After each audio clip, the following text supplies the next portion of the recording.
Okay, so first off, why did you choose Chilwell School? Why did I choose Chilwell School? Well, I'd been Chair of Governors for a long time of another totally different school. And when I came to the end of my term of office there, I virtually stopped working and I wanted something to do. So I volunteered with both the City Council and the County Council to become a school governor.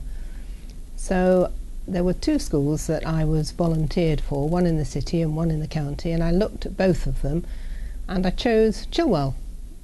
And I chose Chilwell because it was vibrant, it felt the right school for me to be involved with. At that stage I was just a governor, I wasn't Chair of Governors, but it just felt the right school for me to work with.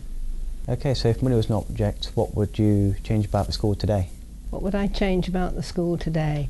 Well, I guess if money was no object, you'd pull it down and rebuild it with a state-of-the-art building.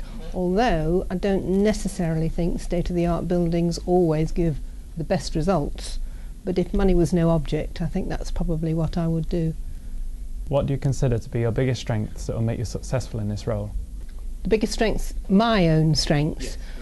Well, I guess because I'm independent of the school, you can bring a different perspective. I can bring my working life. I've been in HR, I've been in an education trust that I was working with. So I've got a reasonably wide background. And also, as I say, I'm independent of the school, so you can bring a different perspective to the school. So how will your role as Chair of Governors differ from those other governors? Well, as Chair, you are the leader. But as Chair, your responsibility is to make sure that the governance, in other words, the direction of the school, is applied correctly. So there is a greater time commitment because I have regular meetings with the head. You can get called in at short notice. Thankfully it doesn't happen very often. I'm not sure if it's happened at all, but that's one of the differences, that you are working more closely with the head. You have to make sure the meetings happen, make sure the agenda happens at the governor's meeting, and be a little bit more proactive perhaps in the things that we want to achieve as governors. So what are the governors for?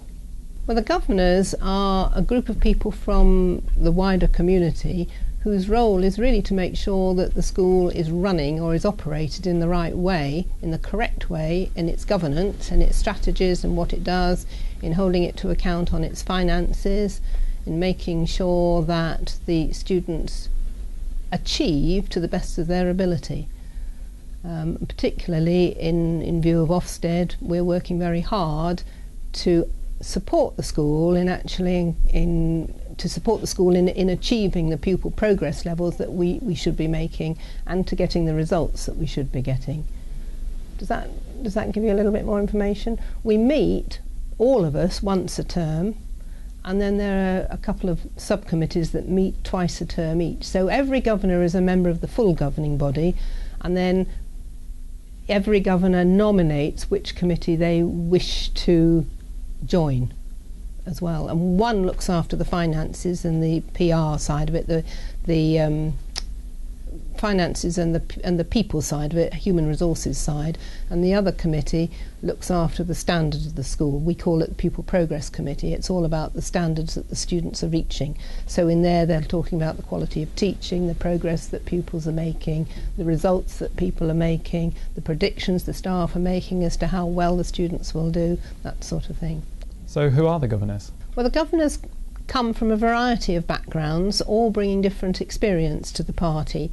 So we have people from the local authority, nominated by the local authority, of which I am one of those, and we're fortunate to have our local councillor as a governor. We have people representing parents, we have people representing the community as community governors, and we have people representing the wider community as partnership governors. And then we have the staff governors. We have two people representing the staff, and the head sits on the governing body as well. So it's quite a wide variety of people, some who have inside knowledge of school, and most of us who bring our experiences from outside. All of us, all of us are voluntary. So nobody gets paid for doing the job at all, and we all give quite a lot of time to the school through the wider sides of governing. What are the priorities of the governors and who holds the governors to account? Well, it's Ofsted who hold us to account because, as you know, they come in and look at schools every so often, and we had our last Ofsted about 18 months ago, just after a new Ofsted framework had been brought in. And in that new framework they were much more concerned about the quality of the governance than they had been before. So we had some jobs to do as governors to look after ourselves and how we were working, and we have put some measures into place, become a little bit slicker, and still work in progress there. But the other thing that we need to do from Ofsted's point of view is to improve pupil progress and actually the achievements of you guys, that we're perhaps not helping you to achieve as much as perhaps you could do. So that's an important part of governors' meetings, as to the quality of what's going on in school, to help you make sure you achieve what you should be doing. Thinking back to your own school days, what did you enjoy the most? That's hard. Not. I really don't know. I enjoyed my school days. It was an all-girls school down in Croydon. And what did I enjoy most? I think I just enjoyed the environment, probably. I was very grateful. I struggled with my A-levels, or some of them, and I was very grateful of the actual support and help that my teachers gave me in just getting through. Nowadays it would be a failure because I didn't do particularly well, but maybe teaching is different today and expectations are different today. What would you say your greatest life achievement is to date?